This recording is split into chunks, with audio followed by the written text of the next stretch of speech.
मगरमच्छ अपने शिकार को मारने के बाद जब खाने लगता है, जब उसको खा रहा होता है, तो मगरमच्छ की आंखों से आंसू बहते हैं।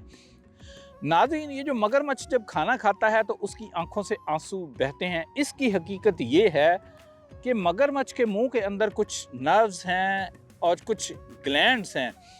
वो जब दबते हैं तो आंखों में से पानी बहता है। उस ग्लैंड्स की वजह से जब मगरमच्छ अपने शिकार को खाता है, चबाता है, तो वो ग्लैंड्स दबते हैं तो उसकी आंखों से पानी निकलता है। वो मगरमच्छ को कोई दुख नहीं हो रहा होता, वो मगरमच्छ रो नहीं रहा होता, मगरमच्छ को अपने शिकार का दुख नहीं होता।